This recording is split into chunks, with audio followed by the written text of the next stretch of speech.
llegar puedan llegar a tiempo. Vamos a orar, hermanos. Bendito Dios y Padre nuestro, Señor, una vez más venimos ante tu presencia, bajo tu dirección, bajo tu voluntad, bajo tu cuidado y esperanzado en que tú, Señor, eres nuestro guardador y cuidador en todo momento. Señor, que todo lo que nosotros hagamos a partir de ahora, solamente tú, Señor, puedas guiarnos y ayudarnos, porque sin ti no podemos hacer nada. Es lo que hemos aprendido, lo que hemos visto en nuestros estudios de tu palabra escrita, que nada podemos hacer fuera de ti. Padre, confiamos en eso. Creemos en ti, descansamos en ti. Gracias por ayudarnos, oh Dios, a que podamos estar en paz en medio de cualquier situación. Tantas gracias, Señor, que podemos darte por esto. Ya no pensamos como normalmente nuestra humanidad nos dicta pensar. Pensamos como tú quieres que pensemos. Gracias, Señor. Guíanos y guárdanos en todo lo que nosotros tendremos que hacer a partir de ahora, porque venimos en el nombre de tu Hijo amado Jesucristo. Todo, Señor, con gracias a ti. Amén y amén. Bien, hermanos, seguimos en el capítulo 5. ¿Se acuerdan? Y esta vez yo quiero leer nuevamente todo este párrafo. Y voy a pedirle a un hermano que por favor nuevamente me lea este párrafo 5 del capítulo 22. Quien lo tenga. Sí, entero otra vez. Quiero leerlo porque tengo la esperanza de que posiblemente hoy terminemos, si Dios lo permite, este párrafo número 5. Dice así. La lectura de las Escrituras, la predicación y la audición de la palabra de Dios, la instrucción y la amonestación los unos a los otros por medio de salmos, himnos y cantos espirituales, el cantar con gracia en el corazón al Señor, como también la administración del bautismo y la cena del Señor, son parte de la adoración religiosa a Dios que ha de realizarse en obediencia a Él, con entendimiento, fe, reverencia y temor piadoso. Además, la humillación solemne, con ayunos y las acciones de gracia en ocasiones especiales, han de usarse de una manera santa y piadosa. Cuando veo este párrafo nuevamente leído, digo, wow, pero cuánta fe tú tienes para pensar que vas a terminar, ¿no? Cuando hay tantos temas que posiblemente aquí salgan algunas preguntas. Este es uno de los párrafos en los que yo sé que nosotros debemos de abundar y de aclarar algunas cosas. Y no podremos nosotros, por más que querramos, llenar todo lo que exigen estos temas aquí trazados como parte de la adoración. Solamente en el bautismo tenemos nosotros analizando por preguntas e inquietudes de ustedes 2 semanas específicamente. Hoy nosotros vamos a entrar en la cena del Señor y tengan en cuenta que todavía falta hablar de lo que es el ayuno y nosotros vamos a tener que entrar ahí. Por lo pronto, hermanos, vamos a ver esta parte de la cena del Señor leyendo nosotros Primera de Corintios, capítulo 11, 26, vamos a leer 4:16. Eso es Esther, sí, yo dije de qué estamos hablando, ¿no? Sí. Hasta me confundí un poco acá con Esther porque solamente tiene EST y dije, bueno, no es un libro tan común que leamos y las siglas se me extraviaron. Esther 4:16, ¿quién lo tiene? Vamos a leer todos los versos debido a la importancia de esto aquí. Vamos a ir por partes. Sí, acá, ok. Ve y reúne a todos los judíos que se hallan en Susa y ayunan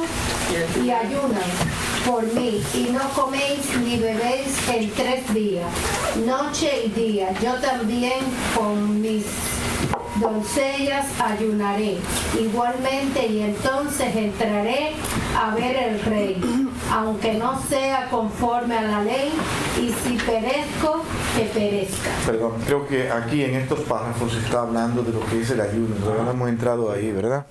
Sí, yo quiero que sigamos en la cena del Señor y creo que esto aquí es en 1 Corintios 11:26. Sí, ahí es que estamos todavía, en esa parte de bautismo. Ya lo vimos, ahora la cena del Señor es en este párrafo 5.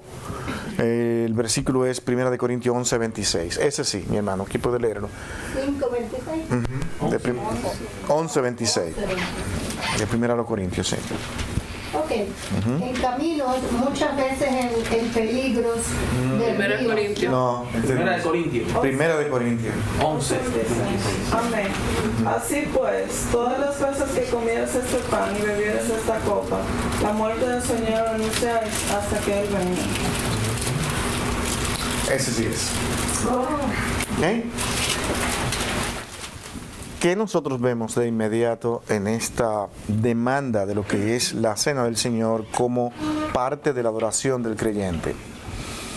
¿Qué ustedes ven? Lo están leyendo, están sentados en su casa tranquilitos, están analizando y leen esto de repente y dicen, oh, ¿qué me está diciendo aquí? Estamos anunciando la cena del Señor hasta que venga, cada vez que la hagamos. Es recordar, un recordatorio. No pueden, mi hermano, por nada del mundo perderse en esta parte de este verso. Porque esto es todo. Todo lo que salga como doctrina tiene que venir a este texto para hablar de la cena del Señor. Acuérdense, Pablo está citando las palabras de Cristo. Todo lo que salga de ahí como doctrina puede ser que sean solamente palabras nuestras, teologizadas, organizadas y creencia de que estamos siendo sistemáticos en lo que estamos haciendo, cuando en verdad lo que estamos es simplemente contradiciendo lo que exactamente Cristo quiso que nosotros hiciéramos. ¿Sí ve cuál es el peligro de proclamarnos teólogos experimentados, ir a la gramática y forzar muchas veces una doctrina que no la encontramos aquí? Por ejemplo, no encontramos en ninguna parte en este solo verso algo que me dé apoyo a mí para yo decir de que aquí nosotros podemos entrar en esa doctrina de la transustanciación. ¿Quién sabe lo que es la transustanciación como doctrina actual en algunas iglesias? ¿Qué es lo que es eso? ¿Quién sabe? ¿Quién puede decirlo? Pues el vino se convierte en la sangre de Cristo y el cuerpo. Literalmente. En el mismo momento. Literalmente. Ese es otro punto, Luis. Estamos sacrificando a Cristo todo el tiempo. Miguel. Oh, dice Miguel que levanten la mano cuando vayan a hablar para él poder controlar el micrófono. ¿De acuerdo? Sí, y yo poder regular eso rápido de ver cuando están allá. Bien, vamos a ver cómo lo hacemos. Literalmente, pero tienen una explicación ellos para decir, es que estamos malinterpretando lo que ahí pasa. Literalmente significa no que nosotros sintamos el sabor de la sangre, sino que eso es parte del milagro. O sea, ahí ocurre un accidente, algo que no es normal, pero el accidente no es accidente porque todo sigue igual. ¿Tiene sentido esa explicación? Y en eso se pasan porque el milagro es completo. La sangre de Cristo está ahí, todo es, el cuerpo es de Cristo y el milagro es tan grande que para que nosotros podamos entender, está sucediendo que al probarlo probamos exactamente el mismo sabor del vino por misericordia, diría, como me dijo uno, por gracia, para que no nos sea desagradable, sino agradable. Y yo digo, wow, es que entonces es más agradable lo que el hombre fabricó, lo que sale del hombre, porque no podemos negar que si hablamos de vino es algo que el hombre ha hecho que sea posible en su sabor. No te estás comiendo la misma uva. Pasó por un proceso que el hombre lo llevó a ese proceso para que sea agradable a nuestro paladar. Ese sabor agradable a nuestro paladar es muy bueno porque lo hizo el hombre, pero el sabor, que es la sangre de Cristo, sería muy desagradable si lo sentimos. Entonces Dios hizo un milagro para que no sintamos lo desagradable que era tomar la misma sangre de Cristo. Es complicado porque es difícil de explicar, pero solamente estoy diciendo cómo es posible que Dios no haya hecho el mismo milagro de que tú sientas la sangre de Cristo, pero no sientas que es desagradable al mismo tiempo. ¿Por qué no pasa? Porque no es algo que Dios ha hecho ni ha pedido. El milagro estaría completo, totalmente completo, si al tomar la misma sangre de Cristo nosotros sintiéramos que esa misma sangre de Cristo es agradable. Porque todo lo que viene de Dios y Dios nos da es agradable en todos los sentidos. Aún así, y esto es otro tema, aún el mismo sufrimiento que Dios permite en nosotros, al final nosotros sentimos que todo es de gozo, como decía Pablo en Filipenses. El cristianismo no tiene ninguna hilaridad con los pensamientos, psicológicos ni lo que el hombre practica, sino que todo lo que Dios hace, lo hace bien hecho, y todo lo que Dios permite que pase en mi vida es para producirnos bienestar. ¿Ustedes creen que los mártires no se fueron con gozo al cielo? Sabían para dónde iban. Sufrieron el calor del fuego, sufrieron el calor de los maltratos, sí, pero cuando pensaban en lo glorioso de ese momento, estaban sintiendo todo lo que era la implicación de morir por Cristo. Si fuera así, que se convirtiera totalmente ese pan en vino y ese cuerpo en la sangre de Cristo, sintiéramos gozo, placer fantástico de tomar esto, Dios haría el milagro completo. Pero sucede que el accidente no sucede, sino que sucede, pero como que no sucede. Y usted tiene que entenderlo y aceptarlo, porque lo dijo la Santa y Madre Iglesia. Y nosotros somos infalibles a partir del siglo XIX. No podemos contradecir lo que sale ya de nuestra Santa Madre Iglesia. Porque somos la única iglesia, no hay más. Tú te pones a buscar dónde dijo Cristo que había una sola y única iglesia. Te va a encontrar, sí, hay una sola única iglesia. Ok, ahora, ¿dónde está la institución que Cristo dijo por nombre? No hay, es la iglesia de Cristo. La iglesia de Cristo es la iglesia de Cristo con todos sus cambios, con todas sus transformaciones, con sus evoluciones de sus propios promotores, que tenemos que analizar hoy. Lo que cada quien dijo, incluso si nosotros vamos a la patrística, tenemos que ver a esos patriarcas, a esos padres de la iglesia, como le podamos llamar, que ellos evolucionaban en su pensamiento. Entonces tenemos que ver lo que ellos decían por fecha, dentro de lo que nos es posible encontrar. Algún documento. ¿De qué fecha es el documento que encontraste acerca de este padre de la iglesia? Porque ellos en su inicio creían unas cosas, interpretaban unas cosas y luego transformaban eso, y entonces iban a la verdad. Nos hemos equivocado y todo el tiempo esto ha pasado. Es difícil estudiar a los padres de la iglesia por eso, debido a los pocos documentos que tenemos sobre ellos. O sea que no podemos dar por sentado que todo lo que ellos dijeron fue verdad y que tenemos que aceptarlo por lo que ellos dijeron, sino que tenemos que ir a los apóstoles, a las enseñanzas directas, y esto es lo que estamos haciendo aquí. La palabra de Dios en este verso que hemos leído no me está diciendo que yo tengo que hacer todo eso que por tradición, que por enseñanzas elaboradas por los hombres, por lo que algunos padres de la iglesia enseñaron. Incluso no podemos nosotros aceptar, a pesar de la teología magnífica que tuvo San Agustín, aceptarle todo lo que él diga. Porque finalmente tenemos que llevar a Agustín a la base de los apóstoles. Es por eso que a mí me es difícil llamarle padres apostólicos a como hoy se le llama, padre niceno, padre postniceno, padre de la iglesia. Le ponemos diferentes ciclos de nacimientos para llamarle, y de ahí los estudiamos. Está bien, está muy bien para estudio, pero es que simplemente son personas que estuvieron ahí en un tiempo determinado, dando e interpretando lo que había en la Escritura. A usted y a mí nos toca ir a lo que Dios por gracia permitió, que yo creo, porque mientras más estudio esto de lo que es el canon bíblico, yo veo más la mano de Dios. Porque si Dios hubiese dejado todo esto en las manos de los hombres, esto hubiese sido un desastre. Los hombres hubiésemos puesto lo que queremos.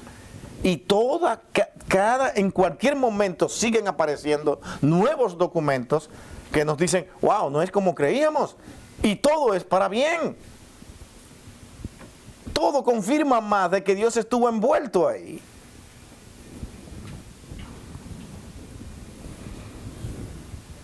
No quiero entrar en ese tema, pero con esto de lo que es la Septuaginta, que ante todo creíamos que todas las traducciones que teníamos del Antiguo Testamento venían ahí de la Septuaginta, debido a esa exigencia que tenía realmente los gobernantes de Alejandro para hacer una biblioteca inmensa con todos los escritos.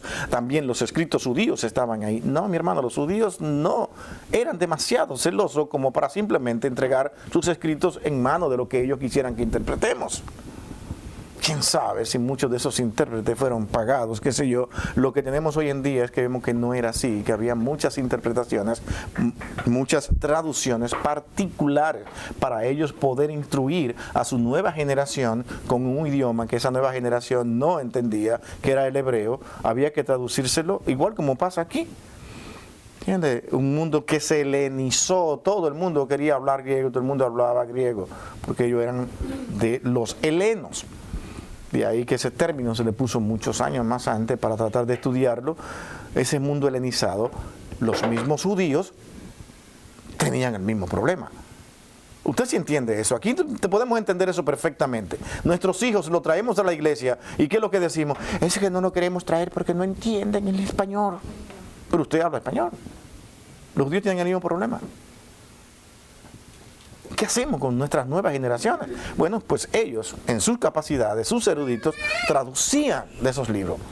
Y están apareciendo documentos, mi hermano, fantásticos de esos libros, traducidos. La Septuaginta no era la base. Posiblemente parte del Decálogo llegaron a traducir. Nosotros no pensábamos que era así. Pero es para que veamos mirando. Entonces, todo esto, mi hermano, para llevarlo ¿a qué? ¿A qué cosa? ¿A qué parte? A entender cosas como estas. Leamos ese verso que acabamos de leer, de que no podemos salirnos de aquí. ¿Qué era Pablo? Pablo era apóstol. Una pregunta interesante. ¿Pablo era apóstol? Entonces, Pablo era apóstol, yo lo creo. Yo creo que yo particularmente, radicalmente, yo estoy con eso. Él fue el verdadero apóstol, no fue Matías. El que Dios puso. Dios lo llamó y tú eres el apóstol. Pablo dice, yo estoy aquí como si fuera un abortivo. Él mismo lo dice, como apóstol. No era que eran 13, sino 12. Siempre fueron 12. Acuérdense que en Apocalipsis tú vas a tener relación con los 12 patriarcas y los 12 apóstoles, para unir lo que es la iglesia de Cristo que será redimida al cielo. No son los 144,000 que nos proponen los testigos de Jehová, sino que simplemente ellos, multiplicados, tanto Antiguo Testamento, salvados por el mismo método que es la salvación a través de Cristo, estarán en el cielo todos. Esa es otra explicación que posiblemente ahí entremos en controversia con tantas personas, pero yo no puedo ver otra cosa que no sea más que la unión del cuerpo de Cristo, de su iglesia, en todos los tiempos que se plantea ahí. Léame ese verso nuevamente, mi hermano.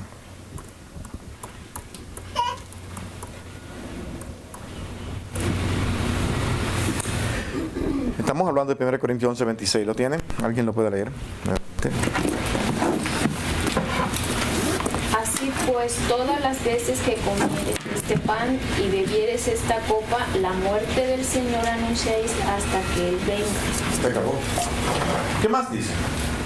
Vas a tomar este pan y esta copa. Pablo no abunda más, pero sí da la razón. ¿Cuál es la razón en ese verso? La muerte de Cristo.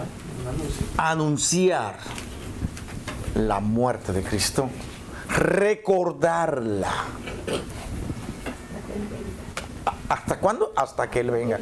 No da tiempo en que la damos a hacer, deben hacerla cada vez que se reúnan, deben hacerla en todos los servicios. No está diciendo eso. Cada vez que lo haga, si tú lo vas a hacer, es porque tú vas a recordar la muerte de Cristo. Y recordar la muerte de Cristo, ¿qué implica para usted y para mí? Vida eterna. Gloria al Señor. Versículo fantástico. ¿Puedo leer un versículo? ¿Okay? Esa es la palabra. Vida eterna. A través de Cristo nos la regaló, nos la dio. El Evangelio de Juan capítulo 6 nos habla del pan de vida.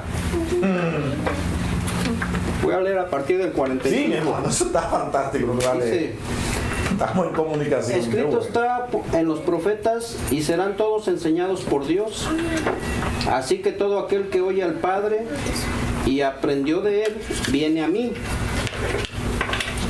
No que alguno haya visto al Padre, sino aquel que vino de Dios, éste ha visto al Padre. De cierto os digo que el que cree en mí tiene vida eterna. Yo soy el pan de vida. Vuestros padres comieron el maná en el desierto y murmuraron. Este es el pan que descendió del cielo, para que de que él come no muera. Yo soy el pan vivo que descendió del cielo. Si alguno comiere de este pan, vivirá para siempre. Y el pan que yo daré es mi carne, la cual yo daré por la vida del mundo. Entonces los judíos contendían entre sí diciendo, ¿cómo puede éste darnos de comer su carne? Jesús les dijo, de cierto os digo, si no coméis la carne del Hijo del Hombre y bebéis su sangre, no tendréis vida en vosotros. El que come mi carne y bebe mi sangre tiene vida eterna, y yo le resucitaré en el día postrero, porque mi carne es verdadera comida y mi sangre es verdadera bebida. El que come mi carne y bebe mi sangre, en mí permanece y yo en él.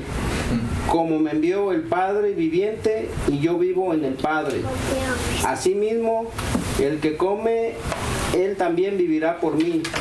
Este es el pan que descendió del cielo, no como vuestros padres que comieron y perecieron. Nos está hablando de creer, de que Él realmente viene de Dios y que solamente los verdaderos creyentes, porque dice que los que son enseñados por Dios son los que verdaderamente creerán en la celebración de la Santa Cena. Ahora nos toca a nosotros interpretar. Francisco empezó a dar parte de lo que esto significa. Este es un verso muy discutido, analizado, pero es sencillo porque el Señor mismo lo está llevando a ellos en su cultura a entender esto. ¿Beberemos y comeremos tu carne? ¿Qué manifestaron? Confusión. La pregunta es, después de la explicación de Cristo, ¿las preguntas continuaron? Sí. ¿Por qué no continuaron? Porque Cristo estaba ahí. Su sangre no había sido derramada. La pregunta sería, Señor, ¿entonces tú estás hablando que vas a morir? ¿Le gustaba esto a sus discípulos, escuchar esto? Pero está hablando de su sangre, de su cuerpo, pero al mismo tiempo lo está haciendo partícipe de Él en ese momento. Amén.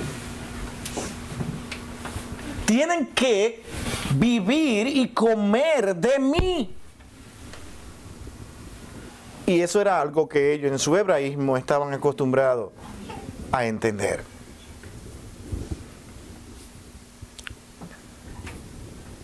Yo unirme a una persona por completo, hacerme partícipe de él, es como si yo fuera esa persona. Participo con él en sangre, en cuerpo, en espíritu, me uno en todo. El llamado aquí, mi hermano, de Cristo, al ellos no hacer más preguntas, es como si dijéramos, oh, es que está hablando aquí en términos espirituales. Por eso es que ellos se consolaron más adelante. No, es que él no está hablando de que va a morir. Quisieron pensar eso, pero realmente el Señor más tarde sí iba a morir. Iba a derramar su sangre. Que eso es lo que entonces lleva a muchos a decir, oh, ve como si derramó su sangre, derramó su cuerpo. Ahora tenemos que comer de esa carne, de ese cuerpo y sacrificarlo todas las veces que nosotros celebremos esto aquí. Pero el Señor en ese momento, hermanos, no se me pierdan, lo está llevando a verlo a Él, donde la única solución para continuar agradando a Dios era Él. Es de mí que tienen que comer. Es de mi sangre. ¿Qué es la sangre en el cuerpo del hombre? La vida. Porque en mí tendréis vida. Si no toman de mi vida, su cuerpo no funcionará. Y van a hacerse mío, como mío, cuando ustedes ahora ingieran mi cuerpo. Y eso es lo que usted y yo tenemos. Tenemos a Cristo, parte nuestra. El creyente jamás, después que ha conocido al Señor, jamás podrá vivir sin Cristo, porque ahora nosotros hemos comido su cuerpo, hemos bebido su sangre y ahora somos de Él, porque tenemos la vida y todo lo que somos en energía, en fuerza, en pensamiento. Ahora, como dice Corintio, ahora pensamos con el pensamiento de Cristo, con la mente de Cristo. Somos enteramente de Cristo porque hemos comido y bebido su sangre. Pero está hablando de unión, no de nada literal. Y vuelvo otra vez. Después que Cristo mismo da su explicación, que para mí fue fantástica, ya no hay más preguntas. Ellos entendieron su hebraísmo. ¿Se entiende? Somos nosotros los que no lo queremos entender. La Escritura tenemos que esforzarnos para ver la cultura. Si ellos mismos, teniendo la cultura, se confundieron, yo entiendo que hoy nosotros nos confundamos mucho más. Pero después que Cristo explica, eso es como, bueno, ya sí entendí, gracias Señor, qué bueno, sí, eso haremos, estaremos unidos a ti siempre, buscándote. Entendían que eso era lo que el Señor estaba diciendo. Valentina ya. Sería bueno leer el versículo 60 y el 63, porque el Señor mismo lo explica. Los discípulos estaban un poco confundidos también. Dice, al oírlas, muchos de sus discípulos dijeron, dura es esta palabra, ¿quién la puede oír? Y el 63 dice, el Espíritu es el que da vida, la carne para nada aprovecha, las palabras que yo os he hablado son espíritu y son vida. ¿Quieren más explicación que esa? No estoy hablando de nada literal aquí. Y ustedes lo saben. Ahora, ¿por qué era dura esas palabras? ¿Quién la podrá cumplir? Porque ¿cómo ser como ese hombre? Mientras más conocían a Cristo, más se veían ellos. Es lo que nos pasa a todos nosotros hoy en día. Mientras más miramos a Cristo, nos vemos a nosotros como soy un vil pecador. Y verlo todos los días, buscándole errores, falla, hubiese sido un gran consuelo para los discípulos y los que seguían a Cristo en multitud, haber encontrado a Cristo cometiendo debilidades humanas. Pero este hombre, ¿dónde está el problema de este hombre? ¿Cómo yo puedo seguirle el ritmo a él? La está poniendo difícil porque no encuentro. Y eso es lo que muchos no pueden entender, de que Cristo fue un ser sumamente extraordinario y diferente en actitudes, en comportamiento a toda la humanidad. Por eso es que no podemos nosotros llegar a la conclusión de que ese Mesías, ese Cristo, comenzó a tener su poder y su fuerza después que salió del vientre de la madre, sino que Él entró siendo lo que Él es ahí, en ese engendro. Ahí comienza a suceder todo. Pasó por todo, pero Él era todo el tiempo el mismo Dios. Hasta el momento. Él no tiene dos personas, sino dos naturalezas. Él es una sola persona que adoptó una naturaleza humana. Y al ser un ser divino, llevó a los que estaban cerca de Él a exclamar, pero ¿cómo podemos lograr ser como tú? Porque eso era lo que le estaba diciendo. Beber mi sangre y comer mi cuerpo es ser como yo. Esto es muy duro. Hubiésemos preferido creer lo que antes estábamos creyendo, porque era más literal y más práctico. Tal vez, como dijimos al principio, el sabor de tu carne y de tu cuerpo, tú nos ayudará a que lo podamos sentir agradable. Pero hacer lo que tú me estás diciendo, esto es muy difícil. E inmediatamente él tuvo que decirle, no es asunto de carne, sino en el espíritu. Ustedes ven que la Escritura se explica cuando ponemos tranquilidad en ella. Muchas veces se nos va a hacer algunos versos, debido a las muchas confusiones y muchas doctrinas, que tendremos que decir, bueno, un momentito, déjame ver, yo no conozco mucho griego, como es mi caso, puedo desenvolverme un poco analizando la gramática, pero también ayudado y subsidiado por otro, porque eso soy yo, no soy un experto ni en griego ni en hebreo, pero doy gracias a Dios por la erudición de muchos, que yo tengo que analizar uno y tengo que analizar el otro para ver si entre ellos no se contradicen, y entonces yo sacar mis propias conclusiones. A mí se me es más difícil porque yo no puedo ir directo a como en la actualidad hay algunos que pueden ir y analizar los versos directamente en su escritura, con su gramática. A mí me cuesta mucho esfuerzo, pero hago mis intentos. Pero yo tengo que llegar a una conclusión, ver la gramática, ver lo que sale de ahí, porque el texto muchas interpretaciones ha tenido. Entonces tengo que ver si es un pasivo, si es un activo, si es un sustantivo o no lo es, cómo está acompañado el verbo, un sinnúmero de cosas que hay que ver que se complican. Pero, mi hermano, lo que estamos mirando aquí no necesita definitivamente ninguna explicación, porque todas las traducciones están obligadas a traducir lo que aquí tenemos. No puede, no hay variedad. Aún quisiéramos, aún ellos quieran poner otra cosa, otras palabras más actualizadas que confundan un poco, siempre te va a decir lo mismo. Estoy hablando en términos espirituales. Me estoy interesado en ustedes, en lo espiritual aquí.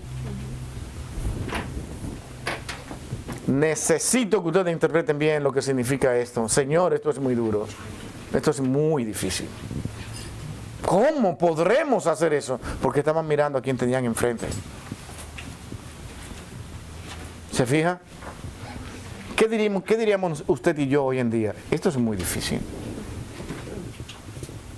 Es muy difícil. Mientras más conocemos a Cristo y nos miramos a nosotros, hermano, no podemos evitar decir, wow, yo que creía que ya estaba en el tope de la santidad, que había logrado mucho, pero cuando miro a Cristo es como... Esto es muy difícil. No puedo. Solamente cuando se conoce a Cristo, bebiendo su sangre y su cuerpo, nos damos cuenta de lo que somos nosotros. ¿Sí se fijan? Solamente así. Mientras nos creamos mucho, mientras nos creamos que por nuestras capacidades, obras que hagamos, nosotros podemos convencer a Dios, fantástico. Cuidado, como vamos a estar hablando aquí, donde muy sutilmente tenemos hoy muchos eruditos cristianos, evangélicos, hablando de que tenemos que ver a Pablo bajo una nueva perspectiva, no de la manera acostumbrada. Pablo sí habló en ese contexto judío. Tenemos que ir al contexto judío y sí tenemos que hacerlo. Y luego de hacer eso tenemos que ver a un Pablo preocupado por la salvación de los gentiles, que todos vengan a los pies de Cristo, y esa es su preocupación, para que ellos conozcan el Evangelio de Cristo, porque Él fue llamado a traer el Evangelio de Cristo y eso es una verdad. Hasta ahí vamos bien.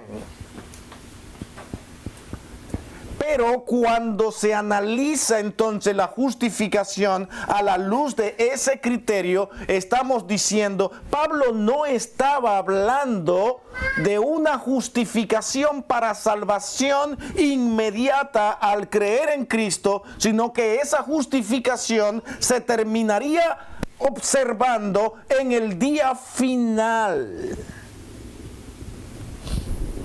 Entonces estamos llevando de una manera o de otra a las personas a ver una salvación por obra. Estamos hablando de eruditos evangélicos.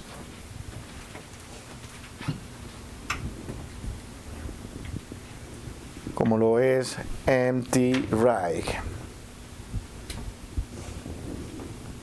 Es un promotor en sus libros sobre esta nueva perspectiva de Pablo. No podemos desvirtuar lo que la Iglesia de Cristo ha creído por siglos y por siglos se ha defendido, y es que tan pronto el hombre cree en Cristo tiene vida eterna, no tendrá. Y el hombre es justificado por medio de la fe. En ese momento que cree, ya él tiene vida eterna. Entonces, concluimos irremediablemente, imposible creer otra cosa, que Dios en su misericordia, y si no leamos todo el libro de Efesios y analicémoslo y estudiémoslo, Dios imputa en nosotros nuestra salvación, su gracia en nosotros, para que a partir de ese momento nosotros seamos salvos. Él llevó el pecado de todos nosotros y consumado es. Ninguno de lo que tú me has dado se ha perdido. O sea, Dios lo salvó en ese momento. Tendríamos que borrar tantos versos de las Escrituras o darle una interpretación forzada para que diga otra cosa. No podemos llevar a la iglesia hasta un juicio final para decir, wow, te portaste muy bien, pero finalmente vamos a ver si en verdad tú fuiste justificado.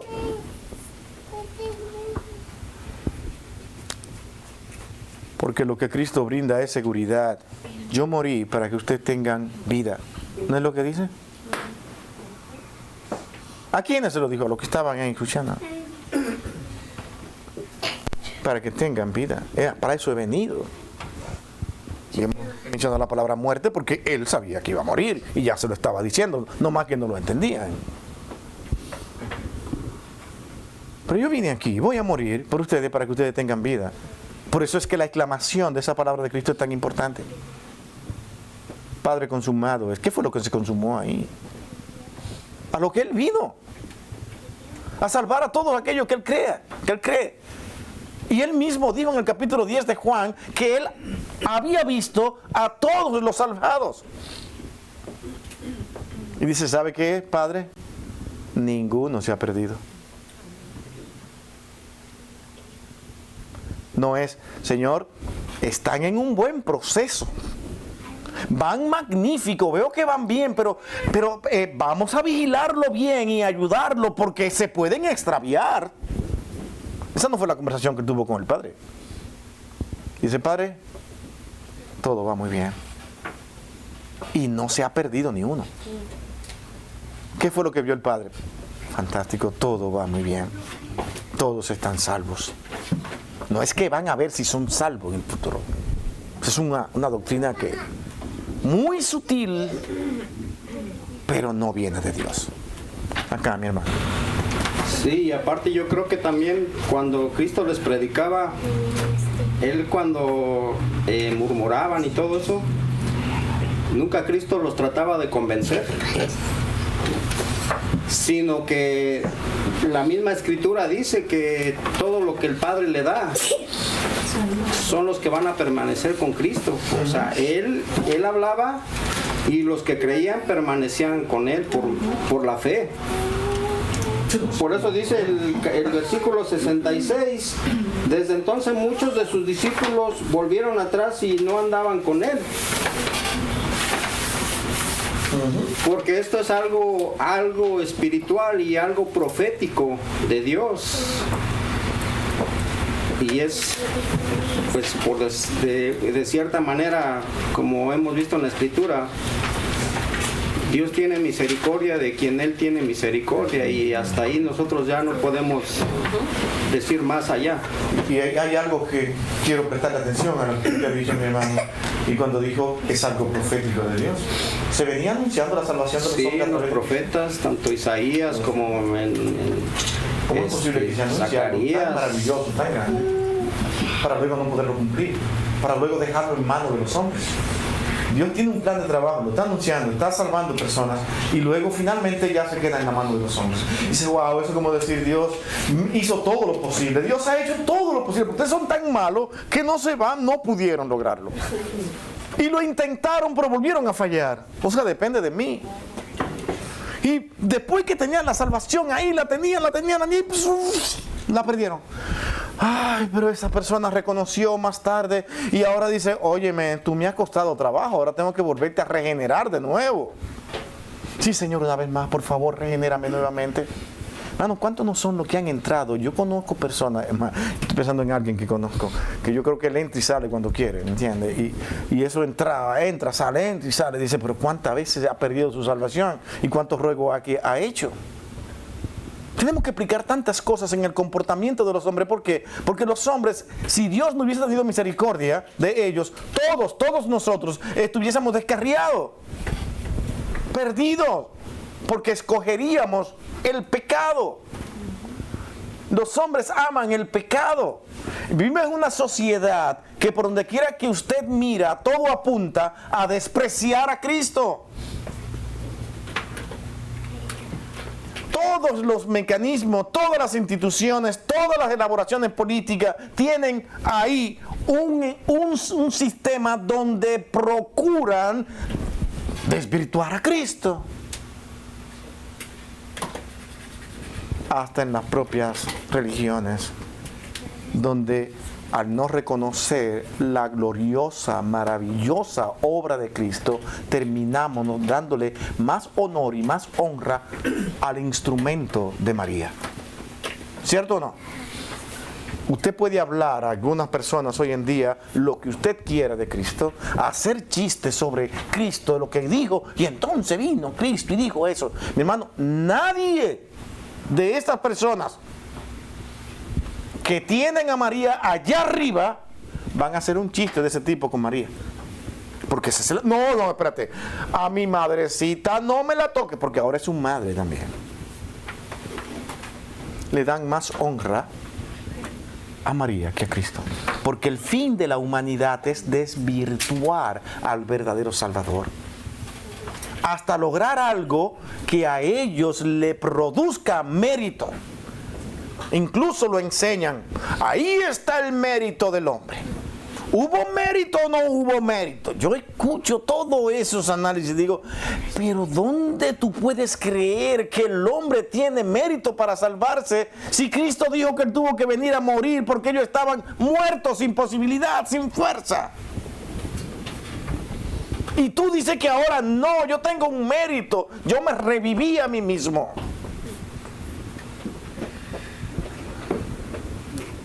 Hermano, en nada, escúchenme, en nada usted puede hacer cosas para que esto ayude a Dios. He escuchado cristianos que digo, mientras yo tenga vida, eso suena lindísimo, bellísimo, mientras yo tenga vida, yo voy a defender a Dios. ¿Quién eres tú para defender a Dios? ¿Quién te crees tú si no es más que una persona que dentro de su ser sesgado se cree que él ontológicamente tiene cualidades que pueden hacerlo igual a Dios? Porque va atrás a esa dirección. El pecado me lleva a mí a desvirtuar a Cristo, a concentrarme en mí mismo, en mi egoísmo, y yo creer que puedo hacer cosas que solamente Dios puede hacer. No es que le voy a dar una ayuda. Yo tengo que ir a tal lugar porque aquí Dios va a ir más fácil conmigo. Porque ahí sí me van a ayudar mucho. Y Dios va a ir más fácil. Estás confiando en los hombres. ¿Dónde está tu fe? ¿Dónde está tu confianza? Cuidado con eso. si ves lo que estamos diciendo, aquí hemos dicho bastantes cosas. Y todas parecen ser que ahora deben llevarlo a usted a analizar en sus hogares. Porque son temas delicados. Delicados porque el hombre lo ha llevado a cabo a su mente, a su pensamiento como sistemas de fe. No todo lo que nosotros creemos por fe tiene sustento bíblico. Porque lo importante todo el tiempo de lo que hemos estado diciendo desde el principio es el sustento bíblico. ¿Se entiende? Miguel. Sí, mire, estaba escuchando a una persona que él estaba explicando del ladrón en la cruz, al que salvó nuestro Señor. Y dice que él llega al cielo y que le preguntan, ¿tú quién eres? No, yo soy un ladrón. Yo toda mi vida hice cosas malas. Entonces, ¿pero qué estás haciendo aquí? Si tú nunca hiciste nada bueno. Dice, no sé. Yo nomás sé que el Señor me salvó. Entonces dice, pero ¿qué obras buenas tú hiciste? Ninguna.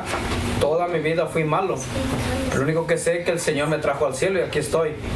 Entonces él explica y dice que nosotros los seres humanos somos los que catalogamos, este salvo, este no, este salvo, porque yo estoy viendo lo de afuera de él, pero el Señor mira nuestro corazón. Y él dice que hay mucha gente que ante los demás se comporta tan santo que al final puede terminar en el infierno. Entonces él dice, aquí está claramente lo que dice, él nunca hizo una obra buena, todo fue por nuestro Señor Jesucristo. Él fue el que lo salvó. Ese es un tema que yo, cuando hablamos de la salvación, yo a todo el mundo le digo, mi hermano, ese es un tema que yo no me puedo meter. Porque es un tema que yo no puedo condenar. Porque me puedo encontrar, para sorpresa mía, que al que yo tenía más descalificado sea el que verdaderamente sea salvo. Porque eso lo conoce Dios. Sí podemos ver por sus frutos que ya son demasiado y decir, bueno, por lo que yo veo y por lo que la palabra de Dios me dice, tu misma vida está diciendo que tú no conoces a Dios. Entonces por sus frutos lo conoceréis. Personas que aman el mundo, que viven en el mundo y que defienden su mundo, no es posible que haya sido regenerado por Dios. Entonces hay cosas que sí, aún ese mismo juicio, yo tengo que reservármelo para mí mismo. Aunque podamos decir, mi hermano, yo tengo mis dudas, no creo que esa persona haya conocido al Señor, pero solamente el Señor sabe si sí. Porque que sus frutos me están diciendo que no. Pero el asunto de salvación yo no puedo meterme, porque Dios solamente prometió, yo voy a redimir la humanidad y voy a salvar a quien yo quiero, y lo va a hacer desde la misma promesa que le hizo a la humanidad, a través de un Redentor. Mi hermano, cuando hizo esa promesa, a través del Redentor, ya en ese Redentor era un hecho, y eso estaba hecho. No es que Dios iba a ver si funcionaba, es que ya funcionó. ¿Por qué? Porque quien lo dijo fue Dios. ¿Se fija? Es como cuando alguien que tiene la experiencia para fabricar un vehículo, el vehículo no está hecho, te dice, tú tendrás tu vehículo y va a funcionar de esta manera, tu vehículo va a ser de esa manera, porque él ya sabe que ya tiene todo lo que hace funcionar eso. Le faltaba algo Dios para confirmar que lo que él prometió como salvación no iba a funcionar. A Dios no le falta nada. Cuando Él dijo, lo voy a hacer por esta forma, es porque ya está hecho. Él no le falta ningún alambrito, ninguna pieza para eso, para que encaje, a ver con el tiempo, a ver si funciona. No, es que ya funcionó. Entonces esa salvación comenzó a funcionar en la humanidad desde el momento mismo de la promesa. Dios no promete algo que Él no pueda cumplir. Y la misma Escritura lo dice. Por eso es que Él siempre juraba sobre sí mismo, porque si lo ponía en manos de los hombres, eso no va a funcionar.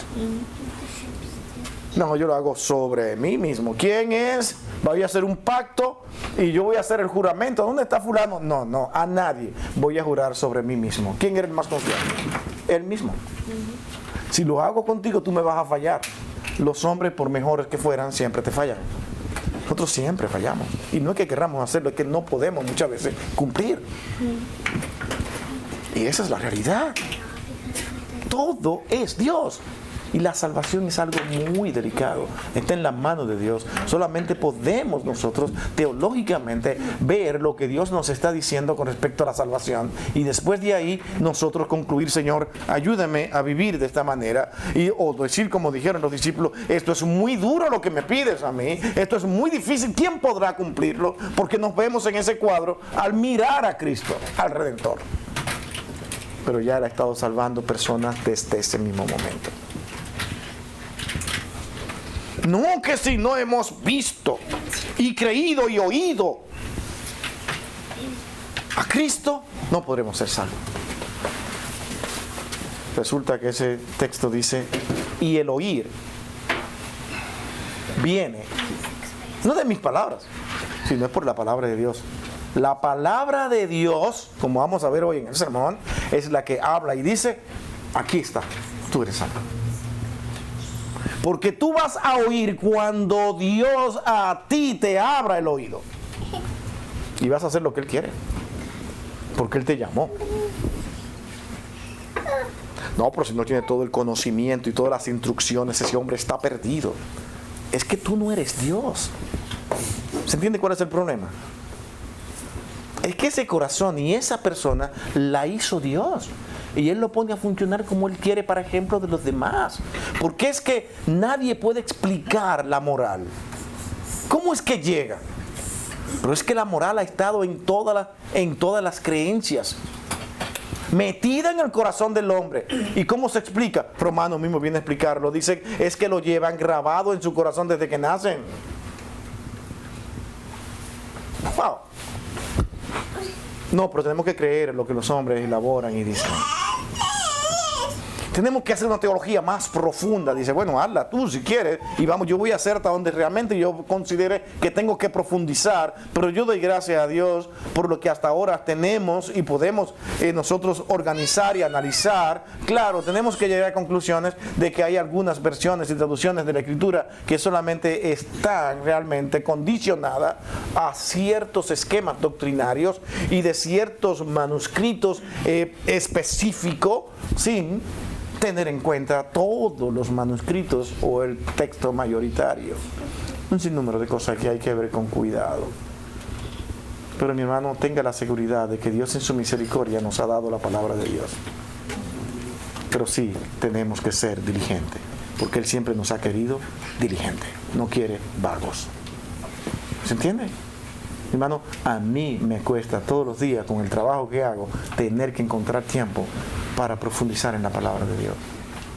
Y a veces quisiera hablar con todos los términos que conozco, pero mi empeño mayor es que ustedes me entiendan. A mí no me interesa si lo que van a escuchar a través de la internet me están mirando a mí bien o mal. No, hagan las calificaciones que quieran. A mí me interesan los que están acá, porque Dios a mí me llamó aquí, a 4, 3 hermanos, pero aquí. Amén. Y me interesa que ustedes me entiendan. Y ese es mi punto. Amén. Vamos a orar, hermanos. Bendito Dios y Padre nuestro, gracias. Gracias inmensa por tu cuidado, tu protección, tu amor para con nosotros en nuestras vidas. En un mundo difícil, un mundo con muchos conflictos, muchas confusiones. Nosotros descansamos cuando podemos ver en los pocos párrafos de la Escritura que podemos entender con claridad, y te damos la gracia porque ellos nos llevan a verte a ti y a ver tu grandeza. Ayúdanos, oh Dios, jamás a apartarnos de ti. Que nos falten muchas cosas por entender y comprender. Tenemos la gran esperanza de que un día lo que es sombra se verá claro. Y lo que no entendemos, lo entenderemos todo. Mientras tanto disfrutamos de lo que podemos entender, que todo me lleva a darte la gloria a ti. Gracias por Cristo. Gracias a su nombre, porque te lo pedimos todo en su nombre bendito. Amén y amén.